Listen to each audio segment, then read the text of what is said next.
जेडबलई mains में एक और क्वाड्रेटिक इक्वेशन का क्वेश्चन हम देखने जा रहे हैं। क्वाड्रेटिक इक्वेशन और ट्रिग्नोमेट्री के मैंने बहुत सारे क्वेश्चंस ऑलरेडी पीछे डाल दिए हैं, मेरी प्लेलिस्ट जाकर के चेक करो, जेडबलई जिज्ञासा, ठीक है। और ये क्वेश्चन करने के बाद आगे आने वाली वीडियोस में हम थोड़े कैलकुलस के क्वेश्चन भी करने शुरू करेंगे अब, ठीक है। क्वाड्रेटिक और ट्रिगो लगभग डन है। चलो आ जाओ। Let alpha comma beta be the roots of equation x square plus 2 root x minus 1 is equal to 0।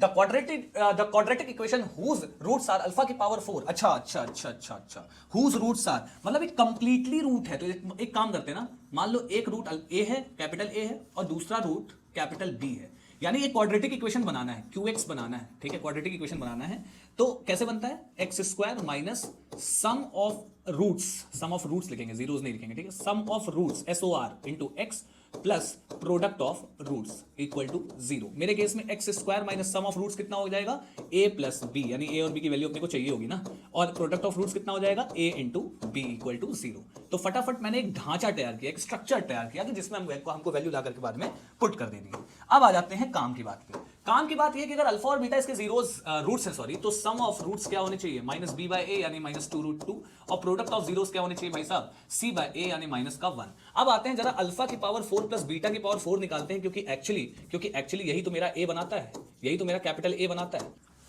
तो आ जाओ फटाफट हम ए की वैल्यू निकालते हैं। देखो इसको हम क्या लिख सकते हैं, अल्फा स्क्वायर का होल स्क्वायर, इसको हम लिख सकते हैं बीटा स्क्वायर का होल स्क्वायर। ये ए स्क्वायर प्लस बी स्क्वायर बन गया, जिसको हम क्या लिखेंगे, ए प्लस बी का होल स्क्वायर माइनस 2ab। अच्छा फर्दर इसको भी तो ब्रेक कर सकते हैं, तो इसको हम क्या लिख देंगे, a प्लस बी का होल स्क्वायर माइनस 2ab का क्योंकि alpha square plus beta square, पहले इसको ब्रेक किया गया, और इसका भी whole square minus 2 alpha into beta का होल स्क्वायर। सारी वैल्यूज डालनी शुरू करो। अल्फा प्लस बीटा की वैल्यू कितनी है, माइनस 2 रूट 2, जिसका स्क्वायर कितना हो जाएगा 8, माइनस ये हो जाएगा प्लस का 2, इसका कर देंगे whole square minus 2 into minus 1 का स्क्वायर इज 1। चलो फाइनली 8 2 10, 10 का स्क्वायर 100 माइनस 2 इज 98। थोड़ी कैलकुलेशन तेज करनी पड़ेगी, थोड़ी सी तेज करनी पड़ेगी मेरे भाई, वरना जेई तो ऐसे ही नहीं निकल पाएगा ना। थोड़ी क्रैक करो इन चीजों को, आगे आ जाओ। अब a की वैल्यू तो 98 आ गई, लेकिन b की वैल्यू मैंने कैसे निकाली है, ध्यान से देख लो। अल्फा की पावर 6 प्लस बीटा की पावर 6 बाई 10, जिसको मैंने अल्फा स्क्वायर का whole cube plus beta square का होल क्यूब लिख दिया, यानी a cube plus b cube की आइडेंटिटी लग गई।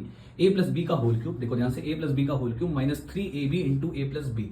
अब alpha square plus beta square की वैल्यू यहां से कितनी आई थी, 8 प्लस 2 10, तो 10 का क्यूब 1000 माइनस 3 इंटू 10 किया तो 970 बाई 10 आया, जिसकी वैल्यू 97 आ गई। अब मैंने a की वैल्यू भी निकाल ली है, मैंने b की वैल्यू भी निकाल ली है, दोनों रूट्स आ गए मेरे। अब फटाफट मैंने क्या किया, इसमें पुट किया क्वाड्रेटिक इक्वेशन में, एक्स स्क्वायर माइनस सम यानी 98 plus 97 into x plus 98 into 97 is equal to 0। X square minus 195x plus 9506 is equal to 0 हमारा रिक्वायर्ड क्वाड्रेटिक इक्वेशन है। स्नैप ले लेना, बाय।